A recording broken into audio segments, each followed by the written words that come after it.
Hello and welcome to Global Insights. Today, we're diving into a highly controversial topic that's affecting the transgender and non-binary community across the United States, and that's the recent rollback of the gender-neutral X option on U.S. passports. Let's first set the stage. The Biden administration introduced the X gender marker on U.S. passports in 2021, a historic move aimed at recognizing non-binary and gender non-conforming individuals. This was seen as a significant step toward inclusion and equal rights. However, in a swift reversal, the Trump administration has now signed an executive order that effectively stops the issuance of these gender-neutral passports. So, what happened, and why does it matter? Just a few days after taking office on January the 20th, Trump signed an executive order that mandates that federal agencies only recognize two gender options, male or female. This action, part of a larger push to dismantle policies from the previous administration,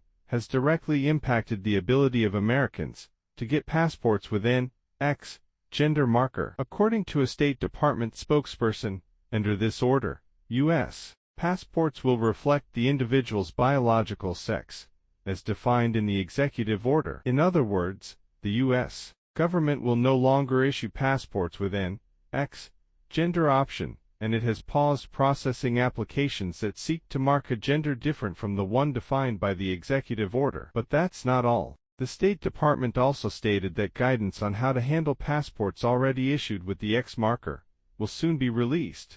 While the exact number of people affected is unknown, the UCLA Williams Institute estimates that over 16,000 people annually could have applied for these gender-neutral passports. Now, this decision isn't just a matter of paperwork, it has real-world consequences. Non-binary and gender non-conforming individuals now find themselves caught in legal limbo, as the rollback leaves them without clear options for identity recognition on critical documents like passports. It's a step back for trans and non-binary rights at a time when many are fighting for recognition and protection in every aspect of life, from healthcare to education to sports. So, what's next? Legal challenges to this executive order are almost certain. The move has already sparked outrage from human rights organizations, and several legal experts predict that the matter will be tied up in the courts for months or even years to come. Many are hoping that a future administration will reverse this order and restore the X option, but until then, it's clear that individuals who identify outside of the male-female binary face an uncertain future. It's worth noting that the decision to remove the X gender option is not unique to the U.S. Several other countries, including Australia, Canada, and Germany, have implemented similar policies, allowing citizens to identify with a non-binary gender marker on government-issued documents. Some states within the U.S., such as California, also issue driver's licenses with a non-binary gender option, highlighting the growing global shift toward recognizing a broader spectrum of gender identities.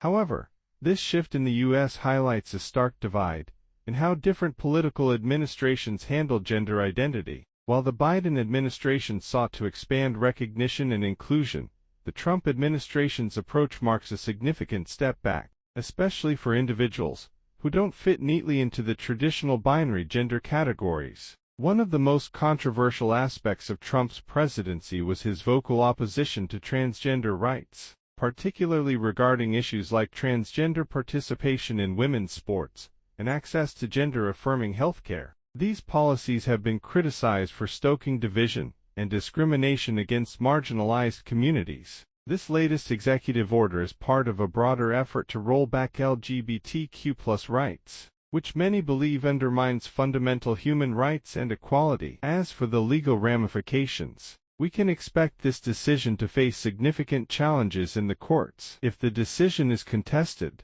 the judiciary could play a key role in determining whether or not the rollback stands. Several states already have laws that protect gender identity recognition on legal documents, which could further complicate the issue on a national level. For those affected by this change, the uncertainty is profound. For non-binary and gender non-conforming individuals, having their identity recognized on essential documents, like passports, is more than just a matter of convenience. It's a fundamental human right. The rollback not only creates logistical hurdles, but also sends a harmful message to those who are already marginalized. To summarize, Trump's executive order to revoke the gender option on U.S. passports marks a significant setback for LGBTQ+ rights in the country. While the decision is sure to face legal challenges, its impact on individuals who don't conform to traditional gender norms is undeniable. It raises important questions about the future of gender recognition, not just in the U.S. but globally. What do you think about this move? Is it a step backward for civil rights, or does it reflect the will of certain segments of the American population? Let us know your thoughts in the comments section below. If you found this video informative, be sure to give it a thumbs up, subscribe to the channel, and hit the notification bell for more updates on global news and policies that shape our world. Thanks for watching, and we'll see you in the next episode.